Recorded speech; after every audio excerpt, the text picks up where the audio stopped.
Mesdames et messieurs, bonjour et bienvenue pour les 45 minutes les plus rentables de votre journée. Comme vous le savez, c'est la rentrée sur votre chaîne de télévision préférée Eden TV. Et qui dit rentrée dit innovation. En partenariat avec votre application de santé, Elle, nous vous proposons une émission de 45 minutes appelée Elle, exclusivement dédiée à la santé et au bien-être des femmes et des enfants. Je m'appelle Viviane Oké, je suis médecin de formation et j'ai le plaisir de co-animer cette émission de santé avec ma ravissante collègue Dr Kassirat Bouraïma. Dr Kassirat, comment allez-vous? Bonjour Dr Viviane, je vais très bien. Bonjour chers téléspectateurs. Effectivement, aujourd'hui c'est un grand jour pour nous et pour vous. C'est votre nouvelle émission de santé où nous aborderons chaque semaine des thématiques en rapport à la santé de la femme et des enfants. Nous avons concocté pour vous un programme très riche, dynamique et interactif. Effectivement, Dr Kassirat l'a dit. Et comme notre mission est de démystifier le langage médical, au cours de cette émission, vous pourrez simplement m'appeler Dr V ou encore Dr Kassirat, Dr Chadé. Dr Kassirat, Dr Chadé, dites-nous quelle sera la suite du programme. Merci Dr V. Nous avons invité pour vous, nous sommes allés à la rencontre des femmes dans les rues de Cotonou pour savoir ce qu'elles pensent de notre thème du jour, qui est l'hygiène intime de la femme. Donc nous avons préparé pour vous un élément que nous vous invitons à suivre dans l'élément qui va passer tout à l'heure. Déjà, il y a le fait de se doucher régulièrement, le matin et le soir. Ça, je fais l'effort de le faire. Le matin et le soir, je fais l'effort de me doucher. Maintenant, pour ce qui est des sous-vêtements et le lavage intime, déjà les sous-vêtements, je fais l'effort de mettre ça la plupart du temps au soleil. Et puisque, on n'est pas souvent seul à la maison, je mets ma serviette dessus ou bien...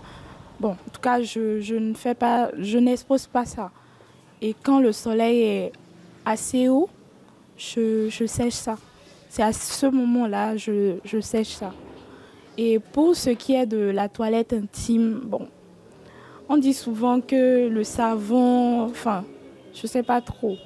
Mais bon, moi, je n'utilise pas souvent le savon pour ma toilette, juste de l'eau. Et je n'envoie pas mes doigts au niveau du vagin, juste les lèvres, la vulve et tout, voilà. En tant que jeune fille, on ne peut pas conseiller seulement l'eau pour la toilette intime. Et surtout aux parents, il y a des produits qu'il faut acheter à la pharmacie. Il y a par exemple un produit qu'on appelle TIL, qu'on achète à la pharmacie pour la toilette intime de nos jeunes filles. Nos jeunes filles doivent s'entretenir. En ce qui concerne leur hygiène intime, dès qu'elles sont à la douche, elles doivent faire leur toilette intime sans le savon. À travers vos émissions des années antérieures, j'ai pris comme conseil que faire des toilettes intimes avec le savon, ça donne des infections.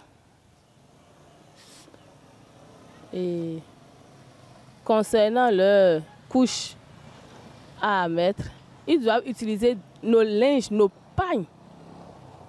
pailles et que nous utilisons souvent pour coudre nos habits. Et bien le faire,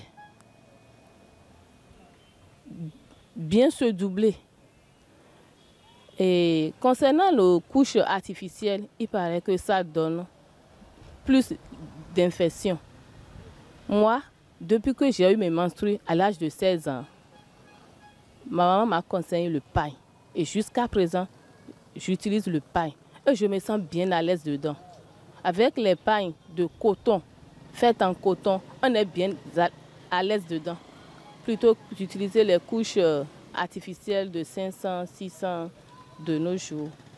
Moi, je préfère les couches, mais paraît-il que ce n'est pas conseillé. C'est un docteur qui me l'a dit un jour, que ce n'est pas conseillé, surtout pour nos filles, que ce n'est pas bon d'utiliser des couches, que ça crée aussi beaucoup d'infections. Donc si on va sur le conseil des médecins, des gynécos, il faut utiliser des pailles pour nos jeunes filles, quoi. Oui. Sinon, moi, j'utilise des couches jetables, quoi. Moi, à chaque fois que moi je vais à la consultation concernant les infections, on ne me trouve aucune infection. À chaque fois. Papa est un agent de santé.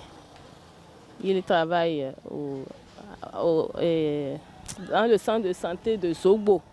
Il était à CM. Maintenant, on l'a affecté à Sogbo. Donc, moi, ma maman m'a conseillé de ne jamais utiliser les couches artificielles de 500. Dans les pagnes, je me sens plus à l'aise. J'ai une question à poser à un docteur concernant l'hygiène intime. Comment laver leur couche? Bon, je pourrais poser une question comme les infections au niveau des femmes et tout. Comment, qu'est-ce que le docteur conseillerait à la femme? Parce que, bon, il y a les pertes blanches et autres. Je me demande souvent comment est-ce qu'une personne pourrait gérer ce genre de problème, quoi. Voilà. À quel moment, de façon particulière, la fille est infectée? Est-ce que c'est avant les menstrues ou bien pendant les menstrues? Alors, vous l'aurez compris, l'élément du jour va nous permettre d'explorer le thème de l'hygiène intime. J'ai pris beaucoup de plaisir à voir les réactions des femmes de Cotonou et environ sur leur perception de l'hygiène intime, sur les bonnes pratiques qu'elles utilisent. Pour décortiquer ce sujet, nous avons avec nous une experte du domaine qui prendra plaisir non seulement à développer le sujet, mais également à répondre à vos diverses préoccupations où vous pourrez intervenir en direct tout à l'heure. Dr Kassirat, qui est notre invité du jour? Notre invité du jour, vous l'aurez constaté, il s'agit de Dr Gironi. Bonjour Dr Gironi, j'espère que vous allez bien. Bonjour Dr Kassirat, comment vous allez? Ça va très bien également. On va discuter avec vous de notre thème du jour qui est l'hygiène intime de la femme. Alors, Dr Gironi, avant d'entrer dans le vif du sujet, qu'est-ce que l'hygiène intime de la femme et en quoi il est important d'en parler? L'hygiène intime, c'est un sujet qui revient souvent et comme le terme le dit, c'est l'ensemble des soins. Quand on parle d'hygiène intime, c'est l'ensemble des soins qu'on apporte à la zone intime en vue de nettoyer, entretenir la zone intime pour pouvoir prévenir et éviter les infections.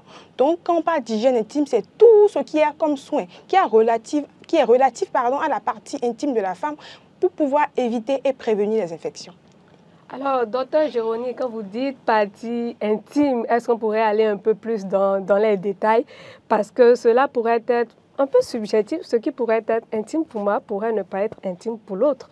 Donc, quand vous dites partie intime, docteur Gironi, spécifiquement, quelles sont les parties du corps qui sont intéressées? De quelle partie du corps nous allons parler essentiellement aujourd'hui? On n'entend pas partie intime, la zone intime. Quand je dis intime, bon, comme vous l'avez dit, c'est vraiment relatif, mais c'est la zone qui est située entre les cuisses, on dit entre tes cuisses. Donc, la partie vulvaire, en fait, c'est vraiment compliqué de le dire comme ça, parce que c'est pas un terme. Tout ce qui est dehors, simplement, au niveau de l'appareil génital de la femme, si on veut dire, voilà, tout ce qu'on peut voir avec les yeux directement. En effet, donc c'est la partie génitale externe, c'est-à-dire la vulve. Et quand on parle de vulve, c'est la partie qui se situe entre les cuisses. Donc, au niveau de la zone, entre les cuisses, vous avez les grandes lèvres, les petites lèvres, vous avez l'orifice urétral, par où on pisse généralement, et il y a l'orifice l'entrée du vagin, donc l'orifice vaginal. Et en arrière, vous avez la zone anale, c'est-à-dire la partie par laquelle on fait nos besoins. Donc, toute cette partie est appelée la zone intime chez la femme. OK, mais merci beaucoup, docteur Gironi. Docteur Kassirat, avez-vous d'autres questions à poser? Oui, merci, docteur Gironi, pour cette définition de l'hygiène intime. J'aimerais savoir, docteur, est-ce qu'il y a des préalables pour l'hygiène intime de la femme? C'est quoi les constituants de l'hygiène intime chez la femme? Donc, quand on parle d'hygiène intime, comme je l'ai dit plus tôt, c'est les soins. Donc, pour avoir une bonne hygiène intime, il faut déjà partir de son hygiène corporelle. Il faut déjà être propre. Donc, quand on parle d'hygiène intime, le nœud du sujet se situe surtout au niveau de la toilette intime. Donc, il faut d'abord pouvoir faire la toilette intime pour avoir une bonne hygiène, pour pouvoir après maintenir cette hygiène-là. Donc, qu'est-ce qu'on va faire en ce qui concerne la toilette intime? La toilette intime se fera 2 fois par jour généralement, il y en a qui font plus que ça, mais généralement, c'est le matin et le soir. Donc, après le bain ou après la douche, où la femme sera amenée à nettoyer, à prendre soin de sa partie intime. Donc, ce moment se fait généralement après le bain ou la douche, comme je l'ai dit tantôt, et il constitue à faire quoi? Vous avez fini de vous laver, vous vous lavez les mains proprement et vous, maintenant, vous prenez soin de votre partie intime. Comment vous allez prendre soin de votre partie intime? Vous allez nettoyer la partie intime. Et il est conseillé, il est recommandé d'ailleurs de le faire tout simplement avec de l'eau qui est propre. Mais si vous devez utiliser du savon, quel type de savon? Parce que le problème se pose souvent. On demande quel type de savon je vais utiliser. Le savon n'est pas bon et tout. Exactement. Le savon qui est utilisé pour le corps, pour la peau, n'est pas adapté à la zone intime.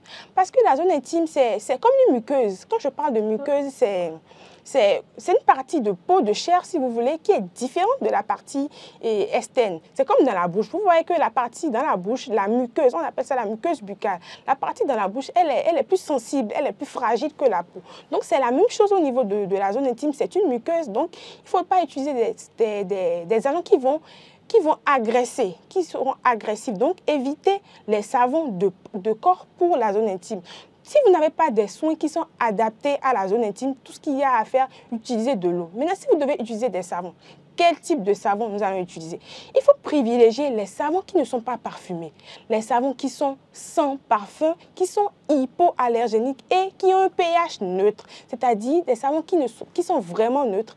Donc, ce sont ces savons, il y en a qui ont des produits qui sont adaptés, que vous allez acheter, que vous allez utiliser pour faire votre toilette intime. Donc, vous finissez de vous lavez vos mains qui sont propres, vous allez éviter aussi les gants de toilette. Les gants de toilette, pourquoi il faut les éviter? Parce qu'il y a beaucoup de germes qui vont se loger là-bas. Et beaucoup de microbes qui peuvent être maintenus sur ces gants-là. Ce sont des nids de microbes. Voilà. Les gants intimes, les gants de toilette, il y a beaucoup de microbes qui vont se loger là-bas. Alors que quand on fait la toilette intime, c'est pour éviter les infections. Et qu'est-ce qu'il y a là-bas des infections? Ce sont les microbes. Mais il faut garder à l'esprit que la muqueuse, la partie intime, il y a un écosystème. Quand on parle d'écosystème, c'est des microbes qui sont bénéfiques. Voyez-vous, des microbes qui sont bénéfiques et un mélange de microbes, de bactéries, de champignons qui sont dans un parfait équilibre. Il y a une balance qui est parfaite. Donc, quand vous allez envoyer, par exemple, le doigt, il faut vraiment proscrire. Envoyer le doigt, il faut éviter d'envoyer le doigt dans le vagin. Ça ne se fait pas, c'est à proscrire. Les douches vaginales sont à éviter, c'est à bannir les douches vaginales. Donc, vous évitez d'envoyer le doigt, d'utiliser un gant de toilette parce que quand vous allez envoyer le doigt, vous allez ramener des microbes parce qu'il y a souvent des microbes dans nos ongles. Vous allez ramener des microbes et en sortant, vous allez sortir les microbes qui sont bénéfiques pour la partie intime. Vous allez les sortir. Donc, vous allez déséquilibrer la flore et ce qui va être source d'infection après. Donc, vous allez voir les femmes qui vont dire « Ah, moi, je fais ma toilette tout le temps, je me nettoie tout le temps, mais après, j'ai les pertes blanches, ça me gratte et tout. » C'est parce que vous avez déséquilibré la flore vaginale que vous avez ces problèmes. Donc, ce qu'il faut faire, c'est d'éviter d'envoyer le doigt, d'utiliser des gants de toilette et utiliser des savons qui sont sans parfum, neutre, comme je l'ai dit. Sinon, de l'eau propre tout simplement suffit pour que vous fassiez votre toilette intime. Et comment il faut le faire? C'est d'avant en arrière. Voilà encore un nœud dans la toilette intime. Il faut apprendre, il faut savoir que ça se fait d'avant en arrière. Parce que quand vous le faites dans l'autre sens, les microbes qui sont au niveau de la zone anale ne sont pas forcément adaptés, ne sont pas bénéfiques pour la zone intime. Donc, quand vous allez ramener les microbes de derrière, ça va ramener les infections urinaires, génitales et tout ça. Donc, il faut éviter. Donc, vous faites d'avant en arrière et quand vous finissez le nettoyage de la zone anale, vous vous lavez les mains et vous avez fini votre toilette intime.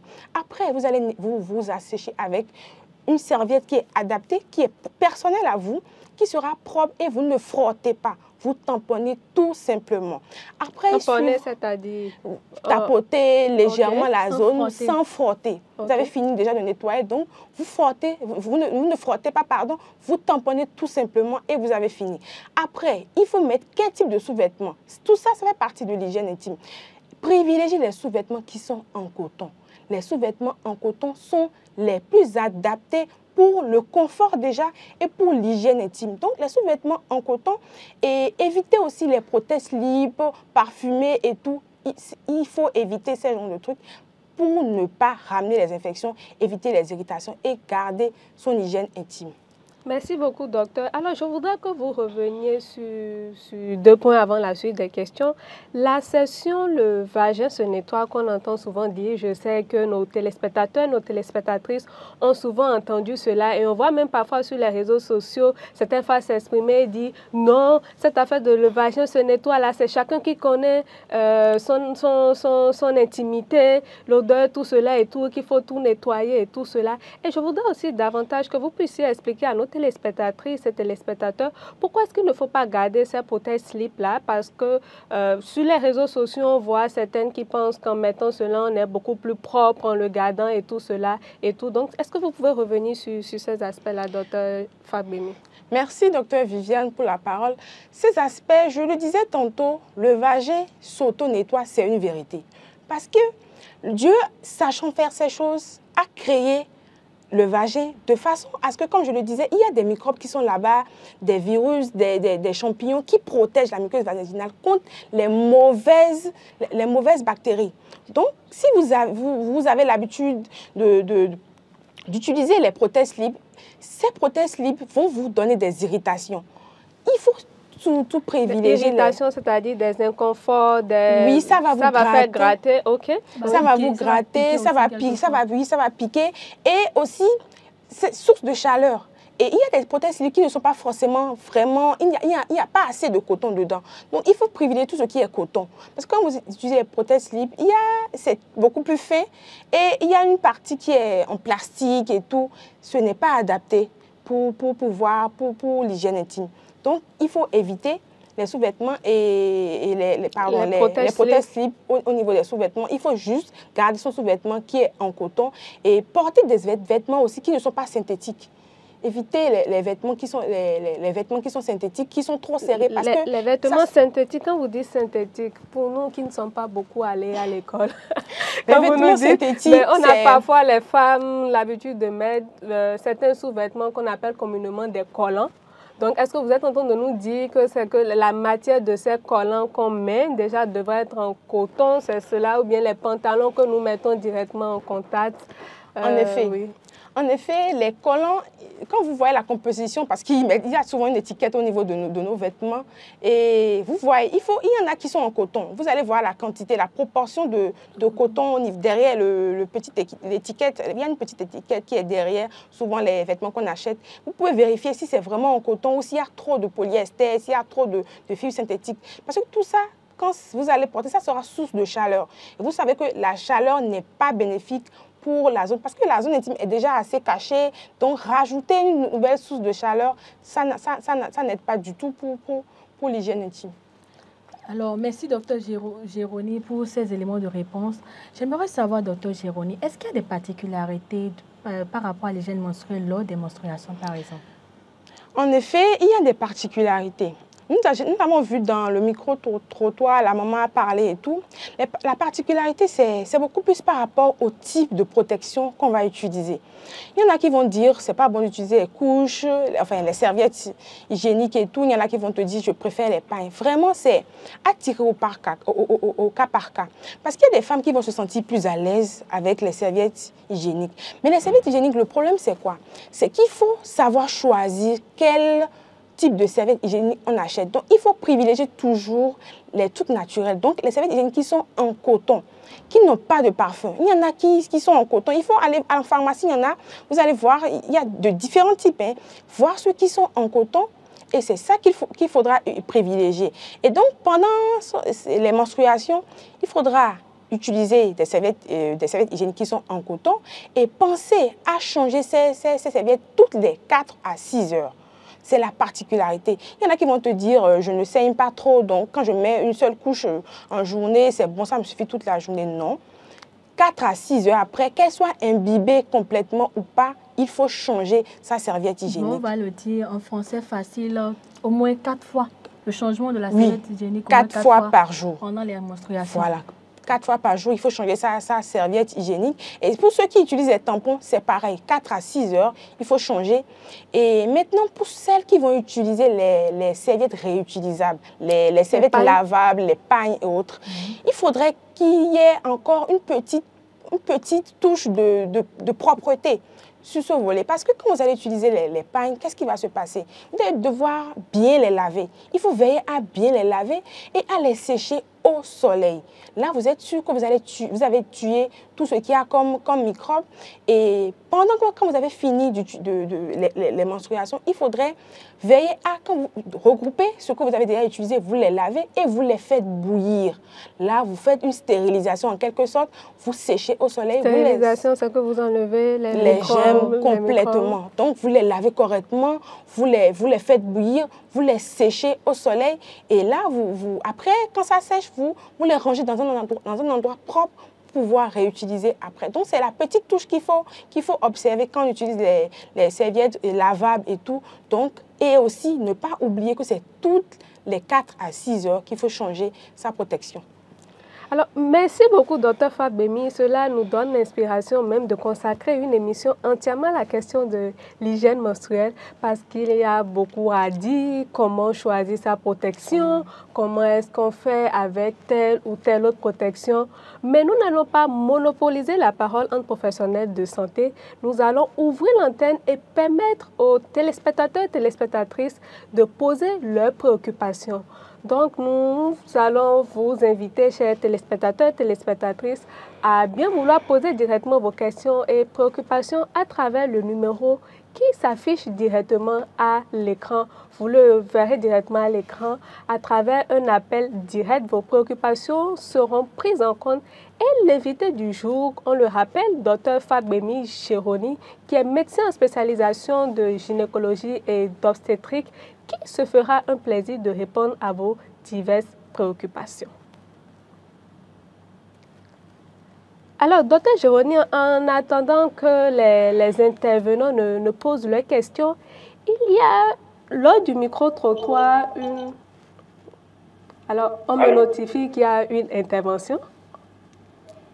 Allô? Oui, allô? Bonjour, monsieur. Bonjour, comment vous allez? Bien, et chez vous? Oh, grâce à Dieu. C'est à la télé ou bien? Oui, vous êtes directement à la télé. Oui, je vais poser ma question. Allez-y, c'est un plaisir pour nous de savoir que des hommes s'intéressent à cette émission et de savoir que vous êtes également des alliés. Vous pouvez poser votre préoccupation.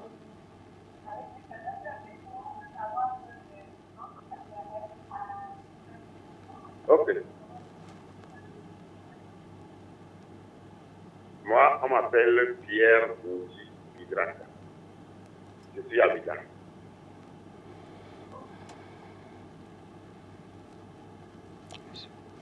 Merci. Vous pouvez poser votre préoccupation depuis Ouida. La préoccupation, c'est quoi? Entre l'hygiène, entre les couches de nos mamans, que les mamans utilisaient avant, avec le paille et les couches jetables, et qui est meilleur, j'ai les filles. Il faut que je parle ça à mes filles, parce que j'aime les solutions. Merci beaucoup, monsieur. Dr Fagbemi. Merci. Très belle question. C'est une question qui revient souvent. Et nous allons dire, tout simplement, nous l'avons dit plus tôt d'ailleurs, les couches que nos mamans utilisaient, c'est bien. C'est bien, mais à condition que celles qui l'utilisent prennent soin de bien laver cela. Nos mamans avaient le temps, elles s'occupaient vraiment, elles prenaient ça vraiment à cœur. Mais on remarque de nos jours, bon, il y a un certain laisser-aller, les gens ne sont pas très regardants sur la propreté. Donc, c'est ce qui a fait qu'il y a beaucoup plus les serviettes en coton, enfin, hygiéniques qui viennent. Et ça facilite la vie à tout le monde au lieu de rentrer les soirs, laver. Mais si vous voulez utiliser les serviettes hygiéniques, les couches qu'on achète et tout, j'ai dit privilégier celles qui sont en coton. Maintenant, pour le cas des pagnes que nos mamans utilisaient, les pagnes en coton, parce qu'il y a les pagnes aussi qui ne sont pas en coton. Donc, vous devez utiliser les pagnes qui sont en coton et les laver correctement et aussi sécher. Parce qu'il y a, de nos jours, il y a les agglomérations, enfin, les constructions sont un peu fermées dans les douches et tout. Entre-temps, au temps de nos mamans, les douches sont un peu ouvertes. et le soleil rentre directement sous la douche. Donc, elles sèchent leurs choses tranquillement sans que personne ne voit. Mais maintenant, les locations et autres, c'est fermé. Donc, si tu veux avoir une source de soleil, tu dois sortir, étaler ta couche sur la corde dehors. C'est vraiment gênant pour certaines personnes. Donc, quand on utilise ça, on n'est pas sûr que le soleil a vraiment frappé ça et que c'est vraiment, les bactéries ont été tuées. Donc, c'est tout ça qui fait qu'on est vraiment tiré. On se dit, mais qu'est-ce qu'il faut? Mais vraiment, si on veut utiliser les couches de maman, il n'y a pas de problème. Mais lavez correctement, séchez au soleil. Et quand vous finissez d'utiliser pour les 5 jours, vous reprenez tout ce que vous avez déjà lavé, vous les faites bouillir, vous les lavez encore une fois, vous les faites bouillir et vous les séchez au soleil. Si c'est possible pour vous de laver tous les soirs correctement vos couches, de les sécher au soleil, pourquoi pas? Allez-y. Mais c'est plus facile avec les autres couches, privilégiées surtout en coton, je le rappelle toujours, en coton. Et là, vous savez que vous avez fini, vous avez changé et puis c'est bon, quoi. Mais dans la journée, gardez ça. Donc, vraiment, il faut pouvoir comprendre les choses et faire la part des choses et savoir ce qu'on choisit et faire le sacrifice que cela demande. Voilà un peu ce que je peux répondre à monsieur qui nous a appelé de Ouida. Merci beaucoup, Dr Fagbemi. Je voudrais rappeler qu'avec elle, nous avons tenu des ateliers de confection de serviettes hygiéniques réutilisables en milieu rural, avec des femmes en milieu rural, et qu'au-delà du pagne, il y a des moyens aujourd'hui de rendre ces serviettes réutilisables beaucoup plus commodes, même avec des agrafes de côté et tout cela, pour qu'elles soient beaucoup plus confortables. Encore que les serviettes hygiéniques réutilisables rajoutent une certaine touche écologique quand on sait aujourd'hui la question du climat, du réchauffement climatique et tout cela. On n'est pas sans savoir avec les saisons qui bougent et tout cela.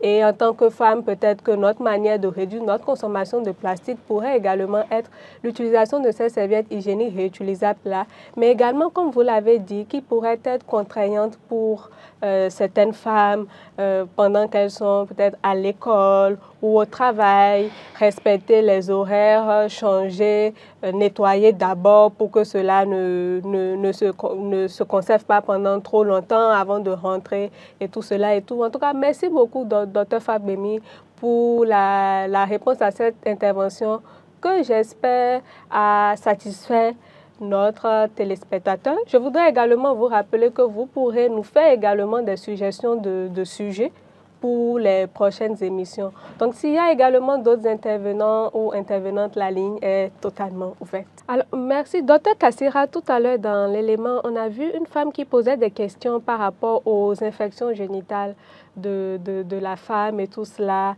Qu'est-ce que tu penses à propos? Est-ce que tu aurais des questions à poser par rapport à cela à notre invité, par rapport à l'intervention d'une jeune femme qui voudrait en savoir davantage sur ces infections génitales-là?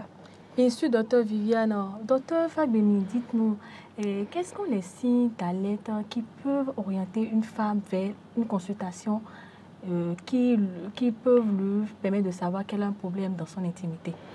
Alors, les signes qui peuvent alerter en matière de parties intimes, c'est beaucoup plus. Les signes qui reviennent souvent, ce sont les pertes.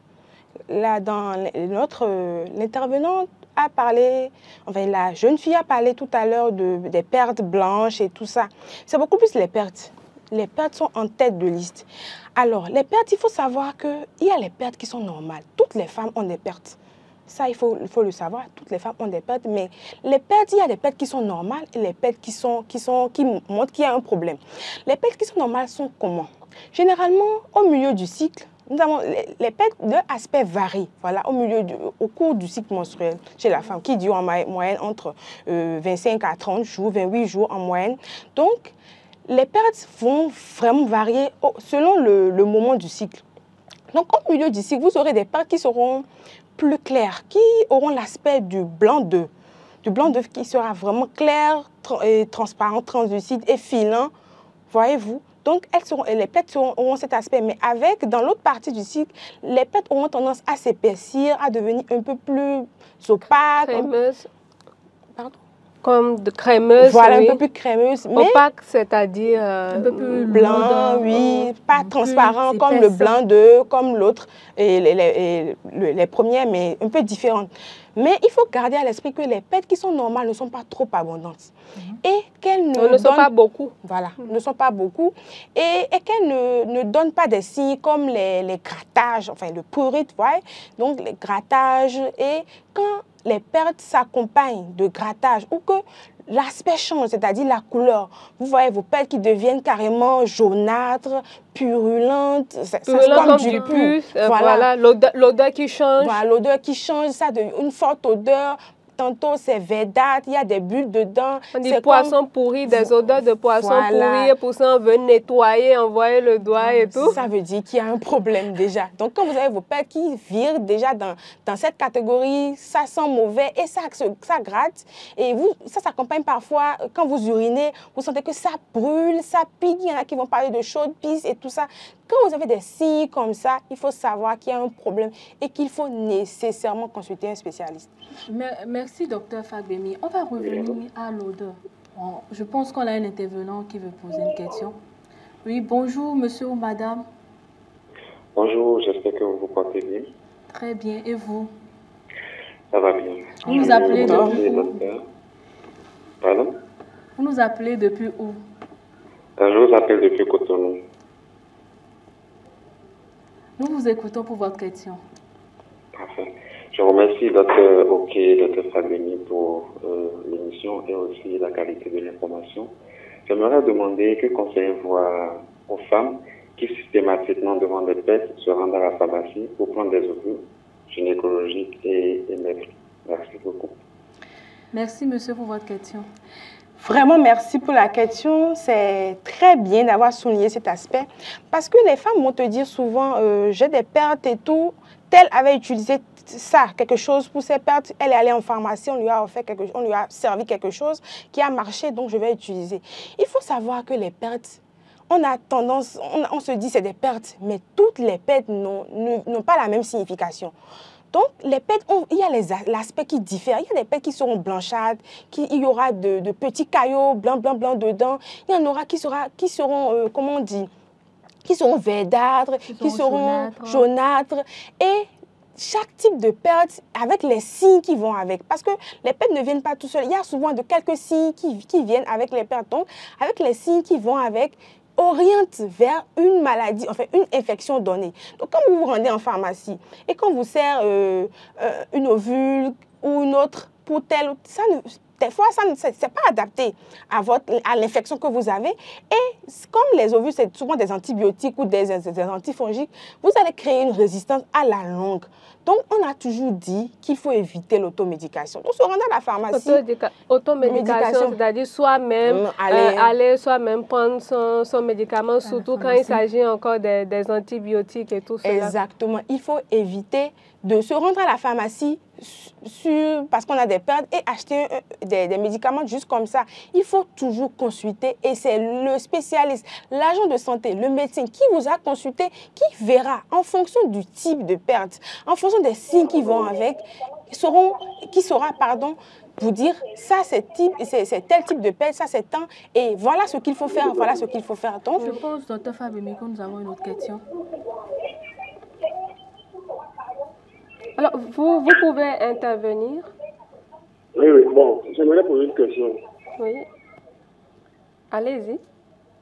Ok, en fait, j'aimerais demander, j'ai une seule question à vous poser. Oui. Bon, et concernant les femmes qui sont pendant un mois de passé sans trouver les menstrues, est-ce que cela maintenant est dû à une infection ou quoi? Merci. Alors, notre intervenant demande, merci beaucoup. Notre intervenant demande si les femmes qui ont des cycles qui peuvent ne pas être réguliers, des troubles du cycle, est-ce que cela pourrait être dû à des infections ou à une infection?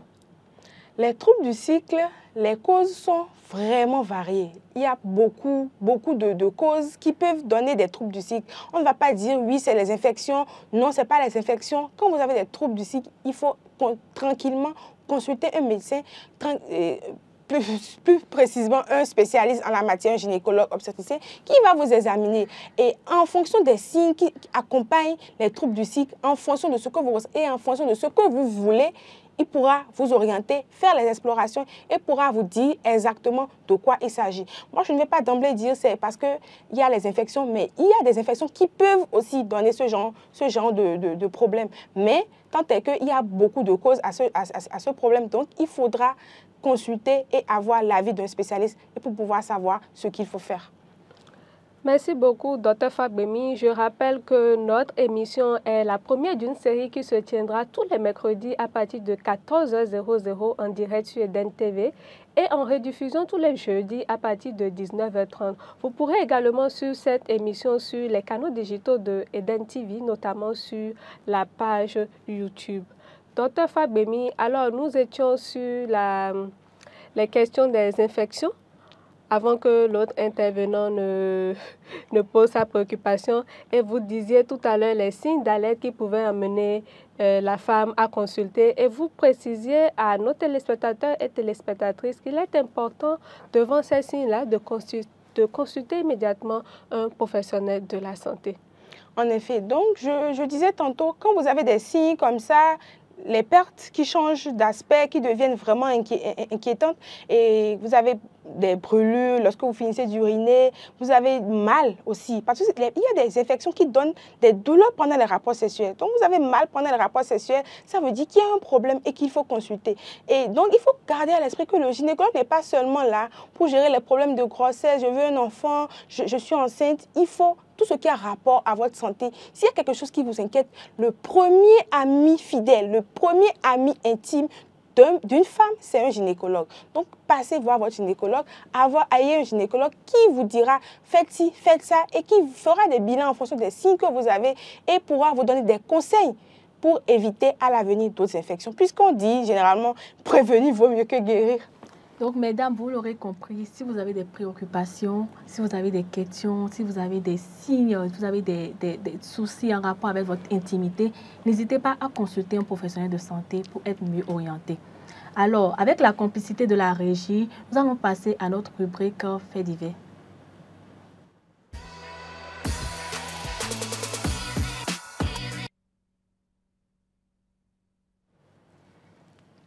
Alors, pour notre rubrique Faits divers de ce jour, Dr Viviane, nous allons parler des réseaux sociaux. Les réseaux sociaux, le paraître sur les réseaux sociaux, Dr Viviane. J'aimerais qu'on en discute. Qu'est-ce que vous pensez de tout ce qui se passe sur les réseaux sociaux? Tout le monde veut faire comme si ça, on veut paraître, on ne veut plus montrer sa vraie identité. Quelles sont les causes selon vous, Dr Viviane? Waouh! Grande question est dans cette rubrique Faits de société qui m'amène même à me rasseoir. Effectivement, c'est un problème sérieux que nous rencontrons et qui peut même fragiliser l'estime de soi-même, surtout au niveau des plus jeunes. Quand on voit sur les réseaux sociaux que tel plus jeune ou qui a le même âge que moi aurait fait ci, aurait fait ça et tout cela et tout, on peut se demander mais où est-ce que j'en suis moi-même par rapport à ma vie et tout cela. En oubliant parfois même que cela peut être des mises en scène qui sont faites sur ces réseaux sociaux-là pour pouvoir acquérir peut-être un maximum d'abonnés, une communauté derrière qui est plus tard monétisée. Et donc, pour ce qu'on va appeler le handgriff, ce buzz, beaucoup de personnes peuvent s'adonner à des pratiques qui ne sont pas forcément les plus adaptées. Et c'est pour cela qu'il faut savoir faire preuve de discernement et ne pas oublier que la course, en fait, on est en course avec personne. On n'est qu'en course avec soi-même pour s'améliorer à chaque étape de sa vie par rapport à là où on était hier et aujourd'hui, tout en ayant soi-même, en gardant un plan à l'esprit des différents échelons que nous voulons gravir. Et donc, il n'y a point de vent favorable pour celui qui ne sait où il va.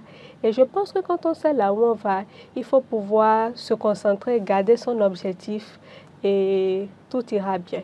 Donc, je voyais Dr Jérôme me regarder tout à l'heure. Dr Jérôme, vous avez quelque chose à ajouter? Non, je pense que Dr Viviane a dit l'essentiel. L'essentiel, c'est la vie sur les réseaux sociaux, c'est vraiment, c'est du n'importe quoi, si on peut se permettre de le dire comme ça, parce que les gens ne comprennent pas forcément la réalité qu'il y a derrière.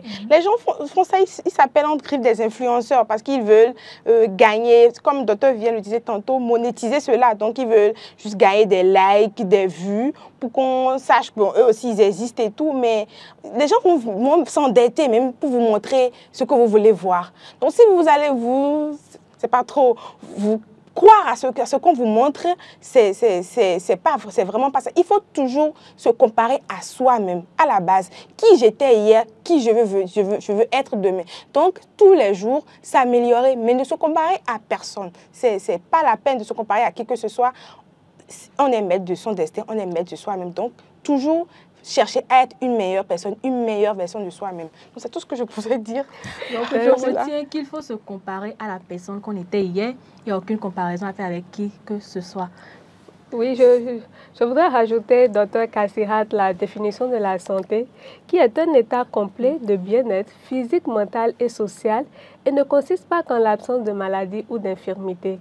Et donc, quand on est dans cette logique où parfois même on regarde, on se fait des soucis et tout cela, cela pourrait facilement atteindre notre santé mentale. Et qui dit atteinte de la santé mentale parle d'une atteinte de sa santé. Parfois même, on le répète. Bon, les littéraires vont aimer l'expression pléonasme parce que lorsqu'on parle, on dit santé mentale normalement. Cela est l'équivalent de la santé, mais qui est souvent oublié et tout cela. Et il faut vraiment ménager sa santé mentale parce qu'il n'y a pas que sa santé physique qui compte. Et avec les réseaux sociaux, cela peut facilement affecter la santé mentale quand on ne sait pas se ménager. Donc, vous l'aurez compris, il vaut mieux adopter certaines techniques pour se déconnecter de temps en temps de l'influence qu'on a sur ces réseaux sociaux et préserver sa santé mentale qui est autant importante que la santé physique. Merci de nous avoir suivis. Aujourd'hui, on était avec Dr. Gironi. On a parlé de la thématique de l'hygiène féminine. Merci, docteur, d'avoir accepté d'être avec nous. Docteur Viviane, vous avez quelque chose à ajouter? Non, je voudrais simplement remercier nos téléspectateurs et téléspectatrices. Nous avons aujourd'hui débuté notre émission, elle, exclusivement dédiée à la santé et au bien-être des femmes et des enfants. Nous avons abordé la thématique de l'hygiène intime et s'il faut retenir quelque chose, c'est qu'il ne faut pas en faire trop et il ne faut pas en faire moins. La question de l'hygiène intime est une question simplement d'équilibre. Si vous avez des questions ou préoccupations, vous voulez vous adresser à un professionnel de santé, vous pouvez directement télécharger votre application de santé, elle, comme ce qui est écrit à l'écran. Avec cette application, vous pourrez avoir des informations fiables sur votre santé, notamment sexuelle et reproductive, et vous pourrez, en cas de besoin, contacter un professionnel de santé. Nous vous ferons un plaisir de vous accompagner. Je voudrais également vous rappeler que vous avez la possibilité de nous faire des propositions, des suggestions sur les thématiques que vous voulez que nous abordions sur l'émission. Cette émission, c'est aussi la vôtre. Dr. Kassirat, c'était mon message. Merci, docteur Viviane. Alors, merci à vous, très chers téléspectateurs, d'avoir pris le rendez-vous, de nous avoir suivis aujourd'hui. Nous vous donnons rendez-vous mercredi prochain à la même heure pour une autre émission de Elle qui est dédiée à la santé des femmes et des enfants. Alors, prenez bien soin de vous et n'oubliez pas de prendre rendez-vous la prochaine fois. Merci.